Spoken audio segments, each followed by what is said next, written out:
मैं मुकेश सिंह नेगी उत्तरांचल वासी YouTube channel से। और आज हमें बड़ी खुशी की बात है कि हमारे साथ आज पूनम जी जुड़ी हुई है। तो पूनम जी का बहुत बहुत स्वागत। और हमारे जो दर्शक हैं इन्होंने बहुत सारे जैसे सीता माता का रोल और रिहर्सल से लेकर काफ़ी वीडियो इनके देख चुके हैं। तो आज हमें बड़ी खुशी की बात है कि आज हमारे साथ आए और हम उनसे बातचीत करते हैं किस प्रकार से इन्होंने एक बहुत ही बढ़िया उम्दा रोल किया, जिसको कि आप दर्शकों ने बहुत सराहा। हर जगह से उनको तारीफें मिली। तो आज हम कुछ उनसे क्वेश्चन पूछते हैं। तो आपका बहुत बहुत स्वागत है। धन्यवाद, थैंक यू सो मच। तो जैसे कि हम जानते हैं कि सब सीता माता के रोल में तो आपको सब जानते हैं सबका, लेकिन आपका जो एक ओरिजिनल परिचय सब जानना चाहते हैं। नमस्कार दोस्तों, मेरा नाम पूनम है और मेरा मतलब पारिवारिक अगर मैं परिचय दूँ आपको तो मैं एक मैरिड हूँ और मेरी एक 6 साल की बेटी है और मैं एक IT प्रोफेशनल भी हूँ। और बाकी मुझे संगीत का बहुत शौक है, पेड़ पौधों का बहुत शौक है, नृत्य का बहुत शौक है और पहाड़ी होने के नाते मुझे गढ़वाली गानों का बहुत शौक है। और रामलीला में आने के बाद मैं पहली बार जुड़ी। पहले तो मैं बताना चाहती हूँ, मैंने शायद रामलीला कभी देखी नहीं थी। तो जैसे कि आप जानते हैं कि बिल्कुल एक IT प्रोफेशनल कंपनी में जो कि गुड़गांव में है उसमें कार्यरत। तो और उसके बाद भी मतलब इतनी आधुनिकता के बाद आपने मतलब इस तरह रामलीला में किस तरह से आए, या कभी पहले देखी हो या कोई मन में ऐसा था या अचानक ही सब कुछ हुआ? मैं इसका ये बताना चाहूँगी कि मैंने रामलीला तो बचपन में कभी गई होंगी 1-2 बार, बट मुझे याद नहीं थी, मैंने कभी देखी नहीं रामलीला। और कोरोना के टाइम से तो आप इमेजिन कर लो कि 3 साल तो ब्लॉक ही हो गया था। और बट मेरे मन में हमेशा एक चीज़ जो रहती थी वो ये थी कि मैं थोड़ा वुमेन एम्पावरमेंट जिसे कहते हैं, नारी सशक्तिकरण में मैं बिलीव करती हूँ। जैसे ऑफिस में भी हमारे बहुत ज़्यादा इससे रिलेटेड ट्रेनिंग्स होती हैं और मैं हर जगह ना, मेरा बचपन से ही आदत है कि मैं सोचती थी कि अगर 4 आदमी बैठे हैं तो मैं सोचती थी यहाँ पे औरत क्यों नहीं है। जी, और इस बात पे मेरी थोड़ी बहस होती है, मेरे पापा से भी होती थी पहले बचपन में। मेरे से रहा नहीं जाता बोलने से। तो मैं इसी तरीके से मेरे मन में हमेशा रहता था कि रामलीला में हमेशा लड़कियों का पात्र भी लड़के कर रहे हैं। मेरे मन में कई सालों से चलते आ रहा था एक समाज को देखते हुए। हाँ, लेकिन मैंने कभी उस चीज़ को व्यक्त नहीं किया था। मैं बस अपने हस्बैंड से कभी बोलती थी कि ऐसा क्यों नहीं होता। मेरे हस्बैंड समझाते थे कि ये समाज में शायद एक्सेप्टेबल नहीं है, आप सबको नहीं बदल सकते। वो एक ही लाइन बोलते थे तो मैं चुप हो जाती थी। तो अचानक से क्या हुआ कि एक दिन हमारे घर में एक वो था, प्रोग्राम था बर्थडे का। और प्रवीण भैया सचिव है हमारे पास, मतलब रामलीला के सचिव है, हमारे परिवार के दोस्त हैं, मतलब पारिवारिक दोस्त हैं हमारे। तो भैया आए थे तो मैं उन्हें खाना दे रही थी और मैंने अचानक से पूछा, अब इतनी जल्दी में क्यों है? तो उन्होंने मुझे कहा कि बेटा वो रामलीला हो रही है तो उसकी तैयारी करनी होती है। और मेरे को एक्चुअली कुछ भी ध्यान नहीं था कि रामलीला हो रही है। मैंने कहा वाओ भैया। तो मैंने एक्चुअली अपनी डॉटर के लिए कहा कि भैया 5 मिनट का प्रोग्राम में मैं अपनी बेटी को डांस करवाना चाहती हूँ। तो भैया ने कहा कि इस बार जो है हमारा जो गढ़वाल रामलीला समिति है ये औरतों को प्रमोट कर रही है और बढ़ चढ़ के हम चाहते हैं औरतें हमारे साथ जुड़े। तो मैं बस उनके साथ देखने चली गई। मेरे मन में थोड़ा सा भी कोई विचार इस तरीके का नहीं था कि मैं उनके साथ जुड़ूं, बट मैं बहुत खुश थी एक्चुअली, क्योंकि आपको जानते हो मैंने लड़कियों को आगे बढ़ते हुए देखकर बहुत अच्छा लगता है। जी ये था। अच्छा, तो इसमें जैसे कि आपने 1-2 दिन गए होंगे रिहर्सल देखने के बाद, तो किस तरह से परिवार ने आपको सपोर्ट किया? परिवार का सबसे पहले, क्योंकि इतने बड़े मंच पे और हजारों लोगों के सामने, और फिर किस तरह से उम्दा एक्टिंग करना या किसी तरह से भी, मतलब एक पहले तो परिवार का सपोर्ट होता है, तो वो थोड़ा सा। मैं अगर अपने परिवार के बारे में कहना चाहूँ तो हम लोग बहुत बड़ा परिवार है हमारा। हम लोग टोटल 12 लोग हैं, 3 हम भाई हैं और मैं सबसे छोटी हूँ और मेरे सास ससुर भी हैं। तो हमारे परिवार में बहुत ही ओपननेस है, जिसमें खुलापन, चाहे आप किसी भी प्रकार से क्योंकि मैं अगर जिस तरीके से सोच रखती हूँ नारी शक्ति के प्रति, अगर मुझे बढ़ावा नहीं मिलेगा या मुझे सपोर्ट नहीं मिलेगा तो शायद मैं वो सोच दबा दूंगी। जी जी। पर मेरे परिवार में आप चाहे कपड़े पहनने से लेकर किसी भी प्रकार के कपड़े आप पहन सकते हैं, आप कैसी भी पार्टीज में जा सकते हैं, आप रात को लेट आ सकते हैं, अच्छा। बाहर घूम सकते, मतलब ऐसा कोई भी, हाँ आपको अपनी जो एक होता है ना मान मर्यादा का वो पता होना चाहिए। अदरवाइज हमारे घर में मेरे ससुर जी से लेकर मेरी सास, तो आपने सबसे पहले किससे बात की इसके बारे में? इसके बारे में आपको बताती हूँ। मुझे एक्चुअली पहले तो पता ही नहीं था कि 2 दिन गई मैं, तो तीसरे दिन मैं ऐसी बैठी हुई थी तो अचानक से मुझे भैया ने बुलाया आगे कि बेटा जरा केकई के 2 लाइनें बोल के दिखाओ। अच्छा। और मैं थोड़ा सरप्राइज हो गई क्योंकि मैंने एक्चुअली कभी करा नहीं था। बिल्कुल। हाँ, और कभी देखा भी नहीं था और मुझे पता नहीं था कि पीछे से बोल रहे हैं रिपीट करना है। जी जी। ठीक है।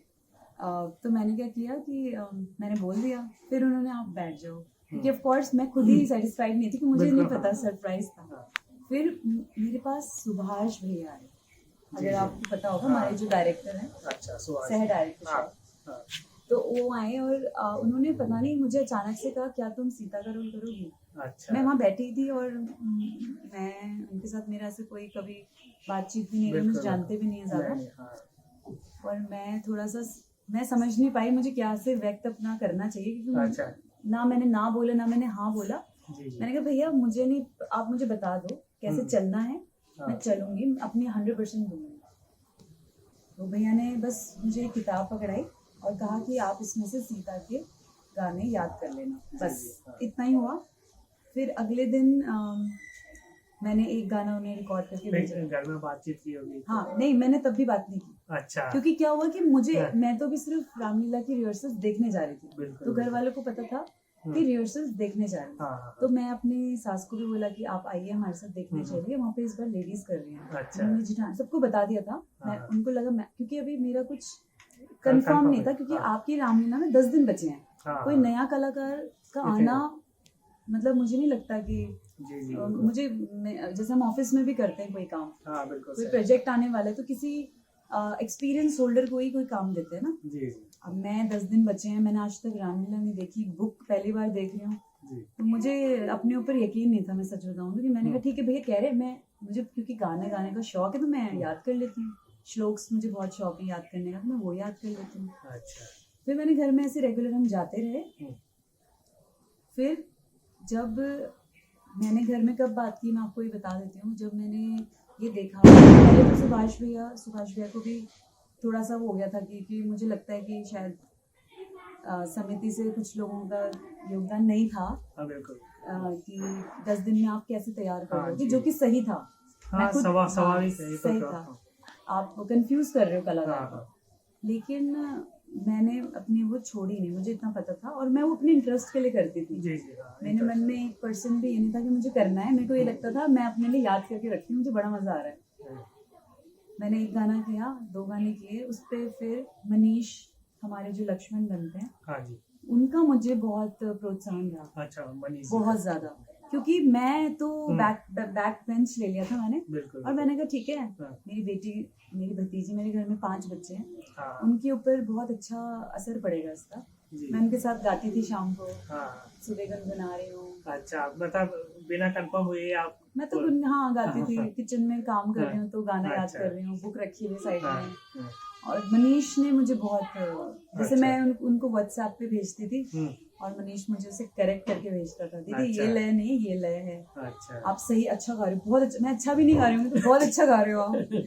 और उसके उन्होंने घर में, पहली बार मैं उनके घर गई और घर में भी दिन में जो है तैयारी करवाते थे मुझे, और मैं अपना लैपटॉप लेके जाती थी और वहाँ पे मैं अपना काम करती थी और तैयारी भी करती थी। तो जब उसने मेरी कुछ वीडियोस बना के मुझे बिना बताए, जो कि मैं नाराज हूँ इस बात से, कि मुझसे बिना पूछे उन्होंने मेरी वीडियो बनाई कि दीदी ऐसे कर रही है, और सुभाष भैया को भेजती। तब सुभाष भैया को थोड़ा कॉन्फिडेंस आया, और मतलब उनके अंदर ये आया कि हाँ मैं समिति के सामने प्रस्ताव रख सकता हूँ कि ये लड़की कर सकती है।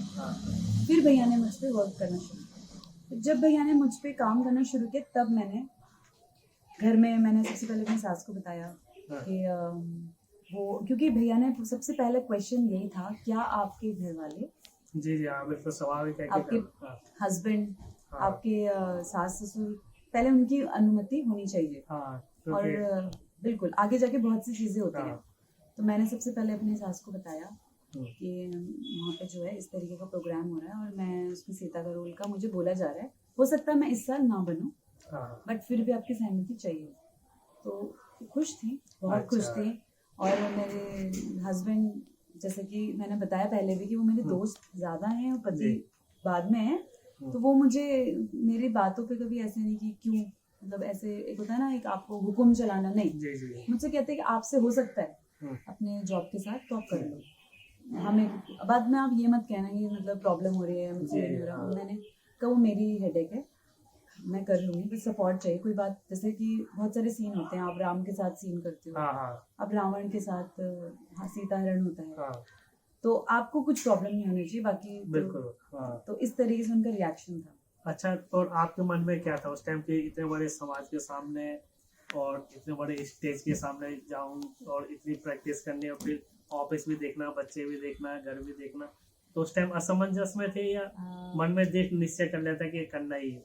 मेरे एक दिन पहले दिन से ही था हम्म, कि अगर मुझे मिला तो मैं करूंगी, बस हम्म, मैं उसमें परफेक्ट होनी चाहिए। मतलब ऐसा नहीं होना चाहिए कि जैसे अब कहने को तो मैं हीरोइन बनना चाहती तो वो तो नहीं बन सकती नहीं, ना, या नहीं, मैं कोई सिंगर नहीं, बट मेरा ये था कि अगर मैं उस पर खरी हूँ, हम्म, लायक हूँ, तो मैं ऑफ कोर्स करना चाहती हूँ। और मैं आपको फ्रैंकली बताऊँ तो मुझे लगता है इसमें मेरा हाथ ही नहीं था। अच्छा, मतलब मुझे ऐसा लगता है कि किस, कोई दिव्य शक्ति थी जो अच्छा, मुझसे अपने आप ये करवा सब, रही थी। जी, जी, क्योंकि देखो, ना तो मुझे इसके बारे में कोई पता है, ना मेरा कोई प्रतिस्पर्धा जिसे कहते हैं ना, कि आप कंपटीशन कर रहे हो या आपको ईगो, नहीं, कुछ नहीं था। कुछ नहीं, मुझे पता अचानक चला, वो भी सचिव जी की तरफ से, वो हम्म, मेरे घर आए हैं। अच्छा, ऐसा भी नहीं कि मैं कहीं ढूंढने गई, नहीं, नहीं। नहीं, हाँ, और अचानक से उसी टाइम मैं खड़ी थी और मैंने कहा चलो भैया देखने अच्छा, चलते हैं। एक दिन भी डिले करती तो शायद मैं अगले दिन नहीं जाती। नहीं जा पाते, वो हाँ, एक ईश्वर की मेरे को हमेशा ही महसूस होती है अपनी चारों तरफ। और निमीश का मिलना, जी, जी, सुभाष भैया का मिलना, कौन मेहनत करता है यार किसी नए मतलब इंसान तो पे। जो गढ़वाल रामलीला समिति का उसका सहयोग कैसा रहा आपको तब? बहुत अच्छा, मतलब मैं सबसे पहले तो मैं विनोद चाचू को धन्यवाद देना चाहती हूँ, क्योंकि मुझे ना एक तो गढ़वालियों की ना बहुत अच्छी, कि मैं अपने ऑफिस में बहुत ज़्यादा मैं इसे बोलूँगी एडवर्टाइज करती हूँ गढ़वालियों को। अच्छा, क्योंकि गढ़वाली हमेशा ओपन माइंडेड होते हैं, मैं अपने ऑफिस में भी बताती जी, हूँ। जी, बिल्कुल, हमारे हाँ, घरों में पहनना, खाना पीना ऐसे कोई रोक टोक नहीं होती, तो उसी तरीके से गढ़वाल रामलीला समिति में मुझे बिल्कुल ऐसा महसूस ही नहीं हुआ कि मैं परिवार से बाहर हूँ। अच्छा, सबसे मतलब बड़ी बात, हाँ, हाँ, क्योंकि 10-12 साल से तो रामलीला चल ही चली रही रही थी, थी। उसके बाद अचानक आप आए और पीछे 1 महीने तक सीता की रिहर्सल किसी और को दे ही चुके थे। हाँ, तो मुझे उस बच्चे के लिए भी थोड़ा सा हो रहा नहीं, वो था, तो खैर, हाँ, बट मुझे बाद में पता चला कि वो भी बहुत खुश थे। और फिर मैंने जब सबसे अच्छी चीज़ मुझे परिवार का बहुत सहयोग मिला, क्योंकि जब मैं वहाँ रामलीला का रिहर्सल्स करती थी तो मेरी माँ, मेरी सास, मेरी जिठानियाँ सब वहाँ होते थे। उनसे मुझे उनको देख के ना एक मोटिवेशन मिलता था कि जो कर रही हूँ मैं सही कर रही हूँ, क्योंकि आपको एक मानसिक रूप से भी संतुष्टि होनी चाहिए कि आप जो कर रहे हो सही कर रहे हो। और दिव्य शक्ति की बात बताऊं तो एक और चीज़ मैं बताना चाहती हूँ, मुझे तब तक रियलाइज ही नहीं था कि 5 तारीख जिस दिन दशहरा होता है, हाँ, हाँ, उस दिन मेरा जन्मदिन भी आया अच्छा, अचानक हाँ, से। बिल्कुल आया। तो मुझे ना ऐसा ही लगता है कि ये मैंने नहीं किया, ये अपने आप हुआ। तो जहाँ तक देखे कि रिहर्सल आपने की 15-20 दिन, फिर उसके बाद इतने बड़े स्टेज पर जहाँ के हजारों लोगों की भीड़ है, फिर यूट्यूब चैनल के माध्यम से हजारों लोगों तक, और उसके पश्चात हर कोई आपके साथ फोटो खिंचवा रहा है, तो उसके बाद क्या अनुभव था कि एकदम ही अचानक आसपास तो 8-10 जने हाँ, से बातचीत होती थी और एकदम ही बिल्कुल अलग ही दुनिया बन गई? मुझे अच्छा लगा बहुत, क्योंकि मैं एक्चुअली पीपल पर्सन हूँ। अच्छा, मैं ऑफिस में भी मैं पीपल पर्सन हूँ। मतलब जैसे होते हैं ना बिजनेस पर्सन, क्लाइंट पर्सन, मैं पीपल पर्सन हूँ। मेरे को ये टैग दिया गया है ऑफिस में। अच्छा, मुझे लोगों के साथ रहना, बातें करना बहुत अच्छा लगता है। लेकिन इसके बाद ना मेरे को मुझे लगता है सेंस ऑफ रिस्पॉन्सिबिलिटी बढ़ गई मेरी। अच्छा, मतलब एक पूनम थी, अब अब साथ में अब सीता निक का नेम भी हो गया आ सीता गया वहाँ है। पर। मुझे ये लगता है कि अब जो थोड़ा बहुत भी मेरे अंदर जैसे इंसान की बहुत सारे होती हैं चीजें हैं, हाँ, कमियां होती हैं, होती मुझे लगता है कि सीता का भी जो टैग लग गया है ना, उससे मुझे बहुत ध्यान से सोच समझ के चीजें करनी पड़ती हैं। और मेरे और जिम्मेदारियां बहुत ज्यादा है, मेरे प्रति है, वो तो मेरा है ही परिवार, बिल्कुल और समाज के प्रति भी है। हाँ, क्योंकि इतने बड़े उसमें बिल्कुल आदरणीय भाव से और इतने सारे लोग बिल्कुल रिस्पेक्ट देते हैं। एग्जैक्टली तो आप क्या पहनते हो, आप कैसे रहते हो, आप कैसे बोलते हो, बहुत चीजों में आप एकदम बंद गए हो, मेरे को ऐसा लगता है। लेकिन मैं खुश हूँ, मतलब मुझे अच्छा। बहुत खुशी हुई उसमें। लोगों का जो एक रिस्पेक्टफुल नजरिया है, सबसे अच्छा, हम्म, सबसे अच्छी चीज क्या है, अब लड़कियां उभर के आई हैं। हाँ, क्योंकि मातृशक्ति और से देख के हैं। क्योंकि पहले शायद वो झिझक रही थी, और अब इतना कुछ करने के बाद, क्योंकि सब कुछ इतना अच्छे से हुआ, बिल्कुल हाँ, गढ़वाल रामलीला समिति ने सब कुछ, कोई कोई प्रॉब्लम नहीं हुई, कोई ऐसे होता है ना लड़कियां एंट्री करती नहीं, हैं नहीं, तो थोड़ा, हाँ। बिल्कुल नहीं, सब इतना प्यार से, मुझे लगता है कि उतना प्यार मुझे अपने परिवार, मतलब मुझे परिवार से ज्यादा बढ़ के प्यार मिला वहाँ। क्योंकि बैक स्टेज में मैं देखती थी, कोई साड़ी ला रहा है मेरे लिए, कोई अच्छा। गले का ला रहा है सेट, कोई अच्छा। मेरे को खाना खिला रहा है, कोई मुझे अपने हाथ से मतलब मेकअप कर रहा है, तो मैं, जी। मुझे ऐसे बिल्कुल एक सेकंड के लिए भी नहीं लगा मैं कहीं और हूँ। हम्म, तो मुझे लगता है अब ज्यादा से ज्यादा लेडीज आएंगी, ज्यादा से ज्यादा अपना घर का काम, जिम्मेदारियां हैं, लेकिन साथ में बिल्कुल, ये भी बिल्कुल। बहुत जरूरी है। तो जो इतना बढ़िया रोल किया, किसको श्रेय देना चाहते हो आप? ये बहुत डिफिकल्ट क्वेश्चन है। जैसे श्रेय तो कि सभी का होता है, लेकिन सभी एक का मन से होता है कि भाई मैं इनको विशेष श्रेय। विशेष श्रेय मैं देना चाहती हूँ सुभाष जी को।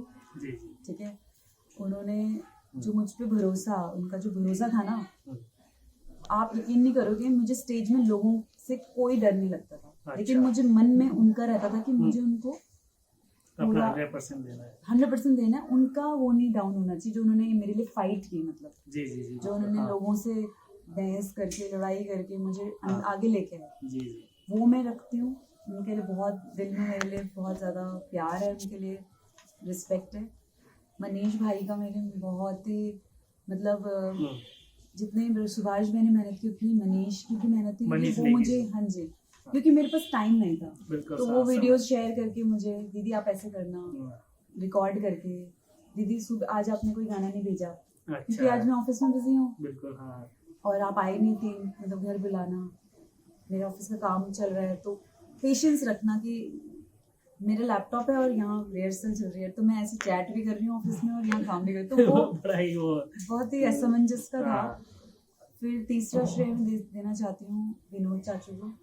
उनका स्ट्रेंथ में तो नहीं था, बट मुझे पता है उनका बैक सपोर्ट मेरे लिए बहुत ज्यादा था, क्योंकि वे जब आते थे ना, मेरे सर पे हाथ रख के बोलते थे, बेटा बहुत अच्छा, वो तो एक पॉजिटिव, जैसे कहते हैं ना, ऐसे लगते ही पूरी बॉडी में पॉजिटिविटी बढ़ी, हाँ मैं सही कर रही हूँ। उनको गर्व भी लगता था कि इतने बढ़िया कलाकार हमारे साथ जुड़ रहे हैं। तो एक, क्योंकि समाज में एकदम आ नहीं पा रहे थे, इतने सालों से सोच रहे थे, लेकिन आपने वो करके दिखाया। और एक मैं नरेंद्र जी का भी करना चाहती हूँ, हमारे डायरेक्टर हैं, तो जो एक कमियां जैसे रहती हैं, मैं परफेक्ट नहीं हूँ, अभी भी नहीं हूँ, मुझे लगता है कि मेरे जो कहते हैं, तो उन्होंने जो निखारा मेरी छोटी छोटी चीजों को, आवाज को लेकर बहुत था, वो तो बहुत ऊंचे कलाकार हैं, उन्होंने बहुत साल से, उनके साथ डर भी लगता होगा, डर लगता था, घबराहट होती थी कि यार मैं क्या करूँ, मतलब एक बार को तो मैं आपको सच बताऊं तो ऐसा लगा कि क्या मुझसे हो पाएगा ये, क्योंकि घर के अंदर एक कमरे में गाना और रिहर्सल्स पे, एक स्टेज पे बिना माइक के गाना, तो मेरे मन में, मैं सच बताऊं, मेरे अपने लिए कुछ कभी भी ऐसा नहीं लगा कि मेरे को डांटा जा रहा है या मुझसे गलती हो जाएगी। लेकिन मुझे सुभाष भैया और मनीष की रेपुटेशन का थोड़ा ख्याल रहता था कि यार एक तो इन्होंने मुझे इतना पुश किया है, मुझे कोई गलती नहीं करनी है ऐसे जिससे उनका नाम खराब हो, तो उस वजह से मैं थोड़ा सा झिझकती थी। तो शायद वहां पे मैंने नोटिस किया कि वो डर जो था, वो कभी कभी मुझसे गलतियां करवा देता था, तो हाँ घबराहट हो जाती थी। उसी तरीके से जैसे कि मान लीजिए मैं कमरे में गा रही हूँ, तो उसमें कोई गलती नहीं, तो मनीष मुझे बोलता था काफी बार, दीदी आपने वहां तो इतना अच्छा गाया, रिकॉर्ड करके भी सही भेजा, वहां पे क्या हो जाता है? मैं कहा यार एक तो पता नहीं मेरी आवाज तो क्या हो गया। एक बार तो बीच में शायद मेरे को ये भी लग गया था कि मेरी आवाज खराब हो, क्योंकि पूरे रिहर्सल से लेकर रामलीला तक मुझे टॉन्सिल रहे। अच्छा, ये बात नहीं पता है किसी को, क्योंकि मैंने सोचा अगर मैं किसी को बोलूंगी तो शायद उनको और ज्यादा डाउट हो जाएगा कि यार क्या होगा, क्योंकि हजारों की भीड़ आती है उस टाइम। तो टॉन्सिल्स रहे। मैं आपको यकीन नहीं, मेरा रूटीन ये था, सुबह गर्म पानी, शाम को गर्म पानी, पानी में हल्दी और नमक डाल के और गुड़ खा के और क्या गरारे करना, फिर वो जो आता नहीं है बिटाडिन का हाँ बिटाडिन का फ्लूइड आता है वो जी, पीना, अच्छा। उससे वॉमिट होता था, बट करती थी कि यार मेरे को रेपिटेशन की बात है। अच्छा और वो क्या नाम है, मुलेठी 24 घंटे इन बच्चों से मंगवाते रहना, मुलेठी ले आओ मुलेठी ले आओ, कि मतलब गला मेरा शाम तक ठीक हो, अच्छा। ये था। और जो फिर रिहर्सल और रामलीला में कोई यादगार पल हो कि आप उसको बिल्कुल वो मन से जा ही नहीं रहा हो, भुला ही नहीं पा रहे हो उस पल को, कोई ऐसा? मुझे लगता है मेरे लिए तो देखो पहली बार था, तो हर पल मेरे लिए एक एक दिन याद है मुझे, पहले एंटर करने से लेकर एग्जिट तक। लेकिन जब सबसे ज्यादा जो इमोशनल मेरा पल था, 2-3 पल थे, बट उसमें से एक जो सबसे लास्ट में जब रामलीला खत्म हुई, अब जब लोगों ने मेरे पैर छूने शुरू किए, अच्छा, मेरे लिए वो अभी भी जैसे मैं बात कर रही हूँ ना आपसे, तो मेरा शरीर बिल्कुल वो कर रहा है, गूज़बम्स आ गए हैं मुझे। लेकिन मैंने शायद मुझे 2 सेकंड के लिए ऐसा लगा मैं वो नहीं हूँ, अच्छा, क्योंकि मैं स्थिर थी और मेरा जो नेचर है ना वो बहुत ही चंचल है, मैं बबली हूँ, मैं हंसे बिना नहीं रह सकती, मैं 24 घंटे हंसती हूँ, कंट्रोल नहीं है मेरी बॉडी पे। लेकिन मैंने पूरे 10 दिन देखा कि इतनी स्थिर था। अच्छा। और जो लास्ट दिन जो लोग पैर छू रहे, मेरी माँ, मेरी माता जी मेरे पैर फर्स्ट टाइम ही हुआ वैसे? हाँ, मतलब मैं झरझरा गई एकदम। मैं उस टाइम मेरे को ऐसा लगा कि नहीं है, मतलब मैं तो वैसे ही मानती हूँ, बट मैं और ज्यादा भरोसा करने लग गई कि विश्वास एक ऐसी चीज है ना जो मतलब बहुत बड़ी चीज है। दूसरा मैं कहूँगी कि दूसरा सबसे बड़ा मेरा जिसमें मुझे अनुभव हुआ इमोशंस का, वो मेरा शायद सीता हरण। अच्छा। मैं एक तो जब रिहर्सल के टाइम पे भी मेरे आंसू आ गए थे, और जब मैं एक्चुअल में भी कर रही थी तो मैं महसूस कर पा रही थी उस झरझराहट को बॉडी में, कि मतलब मैं लिटरली रोने लग गई थी। अच्छा। और मुझे लगता है कि महसूस करना ज्यादा जरूरी है, और उसी वजह से मैं शायद ये कर पाई। जी। तो और जो आपके साथी कलाकार थे जैसे राम, लक्ष्मण, रावण या अन्य कोई भी कलाकार, इनका ये तो बहुत पुराने भी है और अच्छे मजे हुए कलाकार है, उच्च कलाकार, तो इनका सहयोग कैसा रहा आपके साथ? बहुत अच्छा। राम जी मतलब जो अमित जी हैं, अमित पोखरियाल, मैं ये कहूँ कि इतने उम्दा सिंगर हैं वो। जी। अब मेरे लिए एक और चैलेंज, सुभाष भैया का तो मैंने आपको बता दिया कि उनका मुझे नाक को रखना था। अब वो प्रॉब्लम हो गई कि मेरे साथ जो को स्टार है मेरा, वो तो को एक्टर में कहूँगी, मतलब वो वो इतने अच्छे सिंगर हैं। अब जब भी वो गाएं मैं पीछे कि यार मैं कैसे, अब मेरे गाने की वजह से उनका गाना खराब हो जाता था। दूसरा जैसे क्रिटिक जो लोग थे, उन्होंने, अब मैंने 2-3 कमेंट सुने तो मैं थोड़ा घबरा गई कि जैसे लोग कह रहे हैं कि राम की आवाज तो बहुत अच्छी है, बट सीता की गड़बड़ हो गई है, उसकी स्पीड अच्छी है तो उसकी कम हो गई है। मैं हंसती थी, मैं कुछ बोलती नहीं थी, बट मेरे को पता था कि मैं पीछे से घर में और प्रैक्टिस करती थी उसकी। अच्छा। और राम जी को मैंने 2-3 बार बुलाया, मैं थैंकफुल हूँ उनके भी बहुत ज्यादा। ऑफिस से आकर मैंने, क्योंकि मैं उन्हें, एक तो सबसे बड़ी मैं आपको इसमें बताऊँ, मैं उन्हें जानती नहीं हूँ। वहाँ पे क्या है ना, मैं बात की मैंने कभी ना किसी ने मिलवाया, सीधा वहाँ स्टेज पे खड़े हैं। तो वो जब खड़ी होती थी ना, और वो ऐसे धीरे से मुझे बोलते थे बहुत अच्छा कर रहे हो। रिहर्सल्स में मैं खड़ी होती थी स्टेज पे, और मैं किसी स्ट्रेंजर के साथ खड़ी हूँ, बिल्कुल, और वो मुझे ऐसे धीरे से बोल रहे, पता नहीं चल रहा लोगों को, बट बहुत बहुत अच्छा कर रहा है, बहुत अच्छा। अच्छा। ये शब्द जो होते हैं ना, इससे बहुत ऊर्जा मिलती है।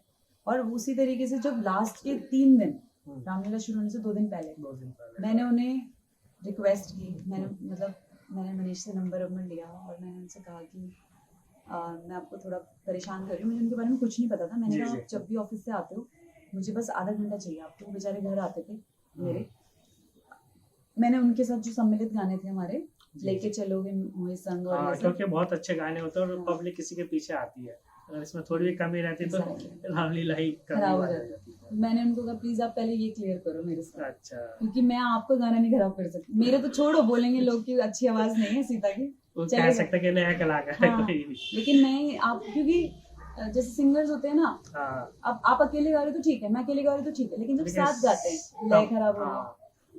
और हमारे रावण भैया, उनका भी बहुत सहयोग रहा। वो मैं सबसे पहले तो बताना चाहूंगी सबको कि वो बहुत अच्छे इंसान है, मतलब मैं उनके जी। जैसे इंसान मैं कभी नहीं देखा। इतने टैलेंटेड है वो, हिंदी गाने से लेकर गढ़वाली गाने से लेकर। बिल्कुल। और जबकि और- उत्तराखंड के नहीं है वो। हाँ हाँ, वो उत्तराखंड के नहीं है। मैं सबसे पहले तो ये आपको सबको बताना चाहती हूँ, और मैं उनसे रिक्वेस्ट भी करूँगी कि आप उनसे भी बातचीत करें, जी जी क्योंकि वो बहुत अच्छे इंसान हैं और बहुत ही अमेजिंग बंदे हैं। तो उन्होंने मुझे कैसे सहयोग किया कि उनको भी मैंने यही कहा, मैं उनको रावण भैया बोलती हूँ, तो मैंने रावण भैया को बोला, मैंने कहा भैया आपकी जिस दिन छुट्टी होती हो, तो उन्होंने सबसे बड़ी प्रॉब्लम थी हमारी छुट्टी सेंड नहीं होती। बिल्कुल। उनकी हाँ, वेटनेसडे होती है, मेरी सैटरडे संडे होती है।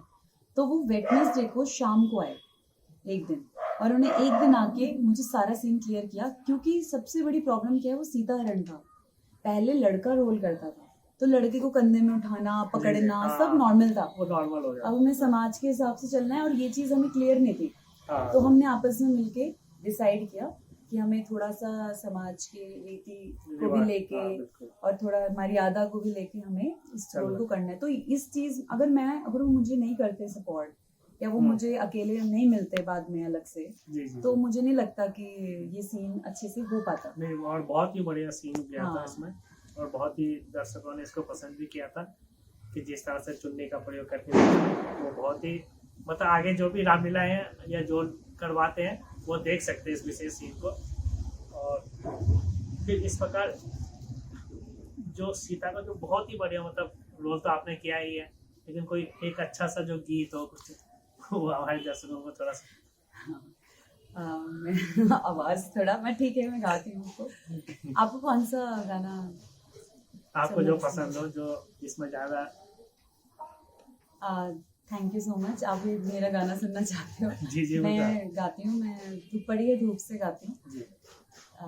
वैसे मेरे सारे गाने फेवरेट है, मैं आपको बता दूँ। सबके ही है वो, सभी को सीता के सारे जो गीत है तो सभी को बहुत पसंद आते हैं। Thank you. मैं गाती हूँ। पड़ी है धूप से गर्मी, पड़ी है धूप से गर्मी, लगी है प्यास अति भारी, लगी है प्यास अति भारी, कहीं छाया नहीं दिखे, कहीं छाया नहीं दिखे, मैं चलती नात अब हारी, मैं चलती नात अब हारी। बहुत ही सुंदर, बहुत बढ़िया गीत गाया, और हमारे दर्शकों को ये भी बहुत पसंद आएगा। तो चलो हम चलते हैं थोड़ा सा उत्तराखंड की ओर। तो उत्तराखंड में कौन सा मतलब अच्छा लगता है आपको, कि ये खाने में या कोई विशेष ही?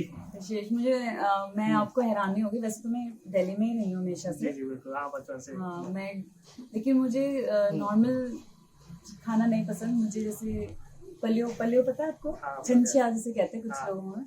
मुझे मेरा फेवरेट है, मैं हर दूसरे दिन वो अपने लिए बनाती हूँ। मेरे हस्बैंड नहीं खाते, अच्छा। अपने लिए बना लेती हूँ, अपनी सास को देती हूँ। अच्छा। और झुंगर मंगाती हूँ मैं लोगों से, झुंगर, क्योंकि हाँ। हमारे वहाँ तो है नहीं ज्यादा। झुंगर मंगवाती हूँ, वो मुझे बहुत पसंद है। उत्तराखंड में कहाँ आपका है? हमारा है पौड़ी पड़ता है। जी। अगर आपने कभी लेंसडाउन सुना हो, बहुत हाँ, पॉपुलर है। लेंसडाउन, तो लेंसडाउन का जो है वो हमारा मेन मार्केट था, तो ऑपोजिट पहाड़ी में कफल्डी नाम का हमारा गांव है। अच्छा। और मैं आपको ये बता सकती हूँ कि कफल्डी में जो कांडा खाल स्कूल है ना, हाँ, कांडा खाल स्कूल है ना, जो मेरे हमारे जो नौटियाल जी हैं, हाँ, हाँ। वो उसी स्कूल से पढ़े हैं। अच्छा। तो वो भी कभी मेरे आना पापा जाना पढ़े होता हैं। है? हाँ, साल में जैसे जैसे कभी पूजा अच्छा। पूजा हाँ। में हम जाते, कौतिक में जाते हैं। कौथिक में जाते हैं। हाँ। कौथिक का हमारा काफल बहुत फेमस है हमारे गांव का। अच्छा, काफल होते हैं। बहुत काफल होते हैं। मैं तो आपको स्पेशली पसंद है? बहुत पसंद, मुझे गांव की हर चीज बहुत पसंद है। अगर मैं अभी भी कहती थी जॉब्स ना हो तो मैं यहाँ नहीं रहूंगी। मतलब पूरे दिल से जुड़े दिल हो से ताकि- बिल्कुल ऐसा है। बस मैं कुछ कर नहीं पाई उत्तराखंड के लिए। इतना अच्छा रोल तो किया आपने।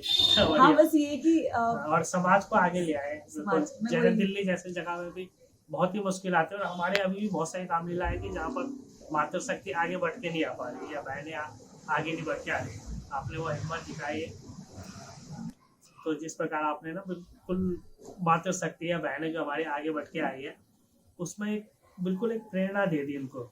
और आगे से मैं जानता हूँ कि जो दिल्ली में बहुत सारी रामलीलाएं होंगी जहाँ पर कि अभी भी महिला पात्र जो लड़के या जो भाई करते हैं वो चेंज हो जाएगा, थोड़ा सा इसमें बदलाव आएगा। तो आपको ये जानकर भी बड़ी खुशी होगी कि दिल्ली में जो उत्तराखंड के और रामलीला में तो खैर महिला पात्र शुरू से थी, क्योंकि भारत समाज थोड़ा ओपन है। तो हमारे जो उत्तराखंड की रामलीला गढ़वाल रामलीला समिति, जो कि बहुत प्रसिद्ध रामलीला दिल्ली की बन चुकी है, उसमें जो ये महिला समाज जुड़ा है या बहनें जुड़ी है, तो ये पहली या दूसरी होंगी। तो कैसा मतलब आपको लगा कि आप उसे ये तो मुझे खैर नहीं पता था, बट मेरे को बहुत अच्छा लग रहा है, क्योंकि काफी सारे लोगों ने बताया और हमें जगह जगह हम वीडियो भी देखते हैं या रामलीला देखते हैं, तो नहीं, हमारे इस क्षेत्र में 4 रामलीलाएं थी बड़ी बड़ी, और 4 में सिर्फ हमारे जो गढ़वाल रामलीला समिति, आपकी गढ़वाल रामलीला समिति में ही महिलाएं थी। और उस कारण आपने देखा होगा कितनी भीड़ थी। तो वो एक अलग ही आपने जो आगे समाज को प्रेरणा दी, उसके लिए बहुत ही हम आपको बधाई का पात्र। Thank you so much. मुझे लगता है कि इसमें मतलब मुझे अगर मैं थोड़ा सा गहराई में जाऊं तो मुझे लगता है इसमें मेरे माता पिता का बहुत बड़ा हाथ है, क्योंकि मैंने बचपन से कभी भी ये महसूस ही नहीं किया कि मैं लड़की हूँ। मतलब मेरे पापा हमेशा बहुत ही ओपन माइंडेड है मेरे पेरेंट्स। और मैं आज भी एक इंस्टेंस बताऊं तो जैसे मैं दूर दूर 11 बजे वापस आना स्कूल, मतलब स्कूल से ट्यूशन जाती थी, साइकिल से जाती थी मैं हमेशा, हर जगह उत्तम नगर से लेकर विकासपुरी से लेकर साइकिल यूज करती थी। तो मेरे जो पिताश्री, मतलब मम्मी थोड़ा कभी कभी कॉन्शियस हो जाती थी कि रात को 10 बज गए हैं आई, तो मेरे पापा हमेशा कहते थे कि दुनिया बाहर बहुत आगे बढ़ चुकी है। बिल्कुल। तो आप पहले तो कभी किसी चीज को, कोई घटना रोक नहीं सकते आप, नहीं। उस वजह से आप बच्चों को पीछे नहीं कर सकते। तो कपड़ों से लेकर, बाहर रहन सहन से लेकर, उठने बैठने से लेकर, हमारी जो भावनाएं व्यक्त करने से लेकर कि हम क्या सोच रहे हैं, मेरे पिताजी ने कभी भी हमें बैक बेंच पे नहीं रखा। तो उसी का शायद ये, क्योंकि मैंने ही नोटिस किया है, छोटा सा एक एग्जांपल दूंगी कि जब सभा में आदमी बैठे हों, मैं आराम से जगह में बैठ जाती हूँ, मुझे महसूस तक नहीं हो पाता कि शायद यहाँ मुझे नहीं बैठना था। ऐसे 2-3 बार हुआ है। और मैं फिर जब मैं देखती थी कि एक, जैसे हमारे देखा होगा आपने, कभी भी किसी के घर जाओ आप, तो एक कमरे में आदमी होते हैं, औरत होती है, वो मैं समझ रही हूँ क्यों होती है, लेकिन मेरा अपना नेचर है कि मैं कहीं भी बैठ जाती हूँ और मुझे महसूस ही, इंडिफरेंस जिसे कहते हैं ना, मुझे महसूस नहीं होती। शायद इस वजह से क्योंकि बचपन से मुझे वो ज्ञान, मतलब उस तरीके का माहौल ही नहीं मिला कि आपको वहां जाके बैठना है, आप लड़की हो, या आपको ये नहीं करना है, समझ रहे हो आप। तो मेरे पिताजी को मैंने, पहले तो उनको भी नहीं पता था इस बात का, मैं सरप्राइज देना चाहती थी। अच्छा। मैं आपको एक और बात बताती हूँ कि रामलीला के होने के शायद पहले दिन पता चला था कि मैं फाइनल हूँ, पहले या दूसरे दिन। अच्छा। मेरे को पता नहीं था, मुझे पता ही नहीं था कि मैं फाइनल हूँ, क्योंकि बहुत सारी डिस्कशंस होते हैं, हमें तो सिर्फ एक विजन दिखता है, लेकिन लोगों उनके चारों प्रोसेस, और मुझे ये बात पता नहीं थी। मुझे किसी ने मैसेज के थ्रू ये बात बताई कि क्या फाइनल हो। अच्छा। तो मैंने कहा अच्छा अब मैं बता देती हूँ क्योंकि ऐसे ही बिना बात के बताना ठीक नहीं, सही बात है। तो मैंने कहा ठीक है अब मैं बता सकती हूँ। तो मैंने अपने घर में बताया मम्मी पापा को, और वो शॉक्ड हो गए क्योंकि उनको कुछ भी नहीं पता था, पापा को तो खासकर। पापा कह रहे ये कहाँ से आ गया अचानक से तेरे दिमाग में। मैंने कहा पापा पता नहीं आ गया बस। तो मेरे पापा, आपको जान के बहुत खुशी होगी कि वो बहुत अच्छे सिंगर हैं। अच्छा। बहुत अच्छा ढोलक बजाते, हारमोनियम बजाते, बांसुरी बहुत अच्छी बजाते हैं। अच्छा। और उन्होंने वो वीडियो कॉल पे मुझे 2-3 वो रामलीला के गाने बताने शुरू कर दिए। अच्छा, पूरा बिल्कुल पूरी तरह सपोर्ट किया है। फुल रे फुलवा करके सुना चल। मैंने कहा ठीक है। कह रहे नहीं ये तरज गलत है। अच्छा। फिर उन्होंने समझाया कि गढ़वाली तरज अलग है, यहाँ की तरज थोड़ी अलग है। वो देखकर ना इतना, मुझे सबसे अच्छा जो चीजें हुई इससे, मेरी बेटी और मेरे घर में भतीजे थे, सारे भतीजे भतीजी सब हमारे कल्चर से जुड़ गए हैं। बिल्कुल। वो सारे A to Z गाने आते हैं उनको। अच्छा। रामलीला के बारे में और नॉलेज बढ़ गई है। मेरी बेटी जैसे नहीं जाती थी, क्योंकि मैं नहीं जाती थी। जी बिल्कुल। हाँ, क्योंकि भगवान राम जी के बारे में नहीं पता था। अब सब कुछ पता है। बहुत क्वेश्चंस पूछती है मुझसे। मेरे हस्बैंड जो बिल्कुल ही कनेक्टेड नहीं थे इन चीजों से, वो आज की डेट में आपको बताऊं कि मेरे हस्बैंड ने एक टाइम ऐसा था, मैं भजन लगाती थी तो कहते थे धीरे कर दो और उस रूम में सुन लो। अच्छा। और मैं गाती थी तो कहते थे उस कमरे में चली जाओ प्लीज, क्योंकि इंटरेस्ट होता है आपका। I respect that space is very important. But इसके बाद मैं हैरान हूँ, मतलब उनको ढोलक भी सीखना है, गाना भी सीखना चाह रहे हैं, सुबह सुबह उठ के कृष्ण जी के भजन लग रहे हैं। मैं माता रानी का बहुत मतलब मेरी आंखों में मतलब भर गई मेरी आंखें बोलते हुए कि मुझे इससे मतलब नहीं है कि मैंने क्या किया, मुझे समाज ने क्या दिया, बट मुझे इससे मतलब है कि मेरे परिवार एक सही, एक कहता है ना आध्यात्मिक राह पे चल रहे हैं। हाँ, क्योंकि मैं बहुत स्पिरिचुअल, मेरे हस्बैंड बहुत स्पिरिचुअल है, बट कभी कभी ना अंदर ही स्पिरिचुअलिटी नहीं रखनी होती, को फैलानी होती है पॉजिटिविटी। और मेरे परिवार वाले हम लोग भजन कीर्तन करते रहते हैं जी जी। और जो मैं लोगों से मिली वो मेरे लिए इतना गिफ्ट है मेरे लिए। किस तरह से लोगों ने कमेंट किया आपको? मैं मतलब रोल किया किस तरह से तारीफें करते? मैं आपको बताती हूँ। मैं करवा चौथ के दिन मेहंदी लगाने गई जी, तो जो लड़की मेहंदी लगा रही थी वो पहली बार लगा रही थी मेहंदी। अच्छा। और वो बच्ची थी और उसने मेरे को मेहंदी लगाई और फोटो खींचने लग गई। तो दूसरी पार्लर वाली ने बोला कि आप फोटो खींच रहे हो, कह रही मम्मा को दिखाऊंगी कि मैंने सीता दीदी के हाथ में मेहंदी लगाई। अच्छा। क्योंकि उसके लिए वो एक वो था, और मेरे लिए मेरे मन में इतनी मतलब गदगद हो गई मैं। उसी तरीके से मैं पार्टी में गई थी, बर्थडे पार्टी में, तो सारे बच्चे मुझे देख के घेर लिया उन्होंने मुझे और कहते आप आए हो? मैंने कहा मैंने आपको नहीं पहचाना। कह रहे आप सीता दीदी थे ना? मैंने कहा हाँ। और सबसे अच्छी बात मतलब मैं इसको थोड़ा सा मैं प्राउड फील कर रही हूँ कि नोबडी वाज अवेयर कि आई एम मैरिड। किसी को ये पता ही नहीं था कि मैं मैरिड हूँ या मैं एज में बड़ी हूँ, भाई बच्चे नहीं हूँ मतलब मैं। लेकिन ये भी मैं भगवान को ही देती हूँ, अपने माँ बाप को देती हूँ, ऐसे जीन्स दिए उन्होंने हमें। तो ओवरऑल रामलीला वाज अमेजिंग। मैंने ऑफिस में बताया, मेरे बहुत सारे दोस्तों ने उस चीज़ को बहुत एनकरेज किया। लोगों ने कहते हैं ना डोनेशंस दिए। अच्छा। और मुझे इस चीज़ का बहुत प्राउड है कि एक्चुअली आईटी में ना एक चीज़ होती है, प्रोफेशनलिज्म में क्या होता है, लोग थोड़ा सा ना जाहिर नहीं कर पाते। ये चीज़ मैं बहुत दुखी हूँ। मैं जनता को भी बताना चाहती हूँ, अपना कल्चर, अपनी भाषा या अपने समाज में जो आपकी जो बेसिक चीज़ें हैं उनको बताने में, जताने में, चाहे आप कितने भी पढ़े लिखे हो, चाहे आप कितने भी सॉफ्टवेयर हार्डवेयर या बाहर फॉरेन में बैठ के काम कर रहे हो, किसी को ना शेमफुल नहीं होना चाहिए। क्योंकि मैं यूके के क्लाइंट्स के साथ भी काम करती हूँ, मैं यूएस के क्लाइंट के साथ, मैं ओवरऑल वर्ल्ड के क्लाइंट्स के साथ काम करती हूँ। वो लोग अपनी छोटी छोटी चीज़ें भी बताते हैं। जैसे हमारे जैसे मान लीजिए बियर फेस्टिवल है या टोमेटो फेस्टिवल है या आपका ये हैलोवीन है, ये क्रिसमस है, वो बढ़ा चढ़ा के उसको बता के उसकी मतलब अपनी इंग्लिश में भाषा को भी वो करते हैं। लेकिन मैंने अपने इंडियंस में देखा है कि वो लोग हिंदी में बात नहीं करेंगे या वो अपने कल्चर को लेकर एक्सप्लेनेशन नहीं करेंगे। तो मुझे इस चीज़ को भी आगे करना था, तो ये भी मेरा मोटिव, तो मेरे काफ़ी सारे मोटिव थे इससे, तो वो मुझे मिल गए। ओवरऑल आपको बहुत मतलब आनंद आया इसमें रामलीला में? बहुत आनंद आया। और एक लास्ट चीज़, जो बच्चे भी मुझसे जुड़े हैं, मैं उनसे, मेरे लिए वो अब एक वो बन गए हैं, कहते हैं ना शक्ति। तो यूनिटी है। और मैं उन बच्चों से अभी मैंने रिक्वेस्ट की थी कुछ टाइम पहले कि हम काफी कुछ कर सकते हैं। जरूरी नहीं अभी रामलीला, ठीक है वो एक हमारा माइथोलॉजी है, हमारी हिस्ट्री है, हमें उसको आगे बढ़ाना है, बट उसके अलावा हम जुड़ना एक तो बहुत मुश्किल है आजकल जुड़ना, समय ही नहीं होता। तो समाज की ऐसे बहुत सारी चीजें, जैसे हम प्लांटेशन ड्राइव कर सकते हैं, हम छोटे छोटे बच्चों के लिए बहुत सारी चीजें कर सकते हैं। तो मैं बहुत थैंकफुल हूँ, गॉड ने मुझे इस जगह लेके आए। तो एक जो आखिरी सवाल है जो हमारे दर्शकों के लिए, तो विशेष मतलब है कि जो माताएं बहनें उनके लिए कोई विशेष संदेश हो? मैं सभी से, वैसे तो देखो मुझे पता है कि सब बहुत ही बिजी हैं अपनी लाइफ में जी। और मुझे लगता है माताएं और बहनों के पास जिम्मेदारियां बहुत ज़्यादा होती हैं।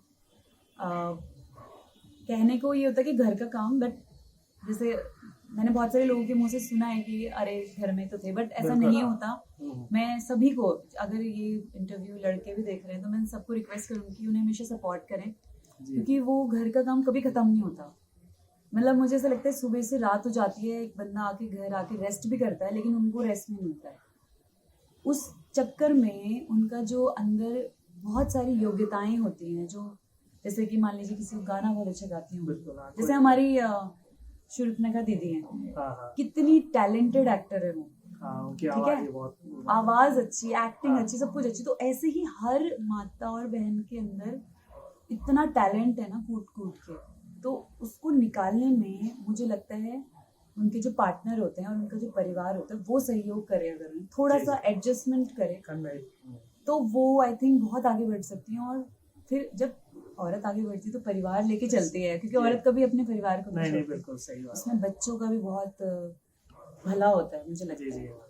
तो मैं यही कहूंगी कि सारी माता बहनों को थोड़ा सा वक्त अपने लिए भी निकालें, बिल्कुल जो उन्हें पसंद हो, चाहे वो 15-20 मिनट, आधा घंटा डेली हाँ, जिस भी क्षेत्र में उनको हाँ, वो इच्छा और वो करें। तो बिल्कुल बस यही मैं कहना चाहती हूँ। Thank you. तो आज हम उत्तरांचल वासी टीम श्री पूनम जी या कहें कि सीता माता जी के इधर आए थे, बातचीत की और बहुत ही अच्छा लगा उनसे बातचीत करके, और उनका जो नजरिया था समाज के प्रति या जो हमको उनसे सीखने को मिला, हम आगे चाहते हैं कि हमारे जो दर्शक है वो भी इसको ग्रहण करें। और आपका बहुत बहुत धन्यवाद। और इसी तरह से हमारे को कभी अगले साल भी रामलीला देखने को मिलेंगे, अगले साल फिर हम सीता माता के रोल में देखना चाहेंगे। थैंक यू सो मच, मुझे भी बहुत अच्छा लगा पाए। मैं इनको भी पूरा श्रेय दूंगी कि इतनी मेहनत करते हैं मुझे वीडियोस में ला के। मतलब ये भी बहुत बड़ी चीज़ है कि 100 लोगों ने देखा, लेकिन 100 से 2 लाख लोगों तक पहुंचाना भी मुझे लगता है इनको श्रेय जाना चाहिए। जी बहुत बहुत धन्यवाद। Thank you.